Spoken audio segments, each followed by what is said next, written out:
অবশেষে হয়ে গেল অপেক্ষার অবসান। এবার 1 জুন থেকেই বাংলার মহিলারা কিন্তু পেয়ে যাবেন অন্নপূর্ণা ভাণ্ডারের 3,000 টাকা করে। শুধু তাই নয়, এবার থেকে সরকারি বাসে উঠলেও বাংলার মহিলারা কিন্তু যাতায়াত করতে পারবেন একেবারেই বিনামূল্যে। ক্ষমতায় আসার আগে বিজেপির নেতৃত্বদের তরফ থেকে যে সমস্ত প্রতিশ্রুতি দেওয়া হয়েছিল, এবার ক্ষমতায় আসার পর কিন্তু সেই প্রতিশ্রুতিগুলো একে একে পূরণ করাও শুরু হয়ে গেল। 11ই মে পশ্চিমবঙ্গের রাজ্য সরকারের যে মন্ত্রিসভার বৈঠক ছিল, সেই প্রথম মন্ত্রিসভার বৈঠকের পরেই কিন্তু মহিলাদের জন্য বড় বড় দুটি ঘোষণা করা হয়ে গিয়েছে। আজকের এই ভিডিওতে আমরা সেই দুটি ঘোষণাই আপনাদের সামনে তুলে ধরবো এক এক করে। এই অবশ্যই ধৈর্য ধরে ভিডিওটি শেষ পর্যন্ত দেখতে ভুলবেন না। চলুন শুরু করা যাক। প্রথমেই আপনাদের জানিয়ে দেব, পশ্চিমবঙ্গের রাজ্য সরকারের তরফ থেকে জানানো হয়েছে 1 জুন থেকে বাংলার প্রত্যেকটা মেয়ের ব্যাংক অ্যাকাউন্টে কিন্তু ঢুকে যাবে অন্নপূর্ণা ভাণ্ডারের 3,000 টাকা করে। শুধু তাই নয়, ওই 1 জুন থেকেই বাংলার মহিলারা সরকারি বাসে করে যাতায়াত করতে পারবেন একেবারেই বিনামূল্যে। চলুন এবার এই দুটোকেই আমরা একটু বিশদে জেনে নিই। সময়টা ছিল 2021, তখন অনুষ্ঠিত হচ্ছিল বাংলার বিধানসভা নির্বাচন। সেই তৎকালীন বিধানসভা নির্বাচনের আগে রাজ্যের প্রাক্তন মুখ্যমন্ত্রী মমতা বন্দ্যোপাধ্যায় একটি জনদরদি প্রকল্প হিসাবে ঘোষণা করেন লক্ষ্মীর ভাণ্ডারে।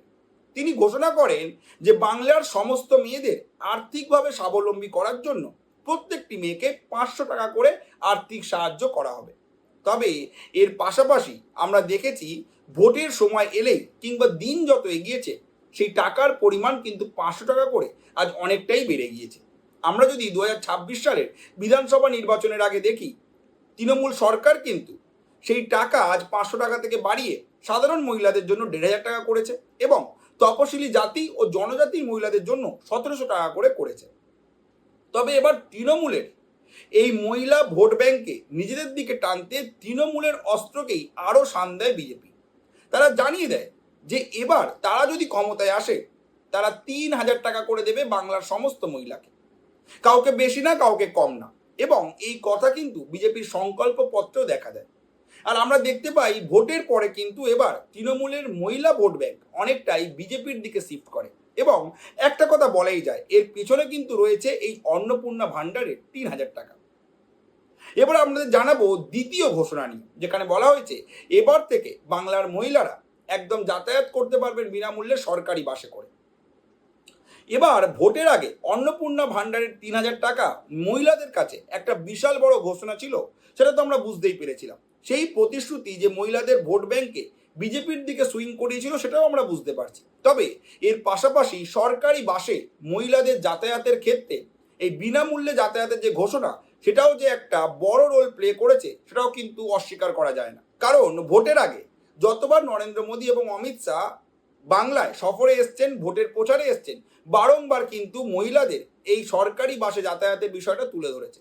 এবং আমরা দেখতে পেলাম 2026 সালের ভোটে কিন্তু একটা বড় ইম্প্যাক্ট ফেলেছে এই ঘোষণাটা। এবং যখন ক্ষমতায় এলো বিজেপি সরকার, তারা কিন্তু মন্ত্রিসভার প্রথম বৈঠকের পরেই এই ঘোষণাটাকে একদম সম্পূর্ণরূপে অনুমোদন করে দেয়। তারা জানিয়ে দেয় এবার থেকে সরকারি বাসে করে মহিলাদের যাতায়াত, বাংলার মহিলারা একদম বিনামূল্যে যাতায়াত করতে পারবে। আপনাদের এটাও জানিয়ে দেবো, এই নিয়ম কিন্তু আমাদের দেশে প্রথম আনে দিল্লিতে আপ আদমি পার্টি, অরবিন্দ কেজরিওয়ালের নেতৃত্বে এই ঘোষণা প্রথম করা হয় দিল্লিতে সমস্ত মহিলাদের জন্য সরকারি বাসে ভাড়া কিন্তু একদম বিনামূল্যে, তারা ফ্রিতে যাতায়াত করতে পারেন। তবে সেখানে বর্তমানে বিজেপির সরকার এলেও, সেখানে এখন মুখ্যমন্ত্রী রেখা পাত্র হলেও, আম আদমি পার্টির এই যে ঘোষণা ছিল সরকারি বাসে মেয়েদের বিনামূল্যে যাতায়াত, সেটা কিন্তু এখনো তোলা হয়নি। অর্থাৎ একটা প্রকল্প পশ্চিমবঙ্গেরই প্রাক্তন মুখ্যমন্ত্রীর থেকে নেওয়া, আর একটা প্রকল্প দিল্লির প্রাক্তন মুখ্যমন্ত্রী অরবিন্দ কেজরিওয়ালের থেকে নেওয়া। এই দুটি প্রকল্পেই কিন্তু বাজিমাত করেছে বিজেপি, এটা একদম অস্বীকার করা যায় না। তবে মন্ত্রিসভার প্রথম বৈঠকের দিনই এই ঘোষণাও যে বাংলার মানুষের জন্য অনুমোদন করে দেওয়া হলো, সেটাও কিন্তু একটা বড় পদক্ষেপ। এই নিয়ে আপনাদের কি মতামত জানাতে ভুলবেন না কমেন্ট করে। ধন্যবাদ।